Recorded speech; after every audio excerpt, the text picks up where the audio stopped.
Vlogger Mukesh M നായർക്കെതിരായ POCSO case നിലനിൽക്കില്ലെന്ന് police report. പ്രായപൂർത്തിയാവാത്ത പെൺകുട്ടിയെ നിർബന്ധിച്ച് അർദ്ധനഗ്നയാക്കി റീൽസ് ചിത്രീകരിച്ചെന്നും അനുമതിയില്ലാതെ ദേഹത്ത് സ്പർശിച്ചെന്നുമായിരുന്നു പെൺകുട്ടിയുടെ പരാതി. കോവളം പോലീസാണ് കേസിൽ അന്വേഷണം നടത്തിയത്. കോവളത്തെ റിസോർട്ടിൽ വെച്ച് നടന്ന റീൽസ് ചിത്രീകരണത്തിനിടെ 15 വയസ്സുള്ള പെൺകുട്ടിക്ക് നേരെ അതിക്രമം നടത്തിയെന്നായിരുന്നു ബ്ലോഗർ മുകേഷ് എം നായർക്കെതിരായ പരാതി. പെൺകുട്ടിയുടെ രക്ഷിതാക്കളുടെ പരാതിയിലാണ് കോവളം പോലീസ് കേസെടുത്തത്. പെൺകുട്ടിയുടെയും അമ്മയുടെയും മൊഴി രേഖപ്പെടുത്തിയ ശേഷം പോക്സോ വകുപ്പുകൾ ചുമത്തുകയായിരുന്നു. തുടർന്ന് പരാതിക്കിടയാക്കിയ വീഡിയോ ദൃശ്യങ്ങളും ഫോട്ടോകളും വിശദമായി പരിശോധിച്ചതിന് പുറമെ സാക്ഷിമൊഴികൾ കൂടി കണക്കിലെടുത്താണ് പോക്സോ വകുപ്പുകൾ കേസിൽ നിലനിൽക്കില്ലെന്ന് കാണിച്ച് അന്വേഷണ ഉദ്യോഗസ്ഥൻ തിരുവനന്തപുരം ജില്ലാ സെഷൻസ് കോടതിയിൽ റിപ്പോർട്ട് സമർപ്പിച്ചത്.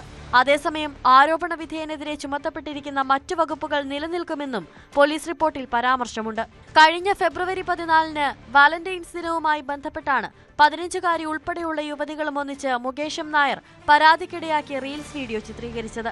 ന്യൂസ് 18 തിരുവനന്തപുരം.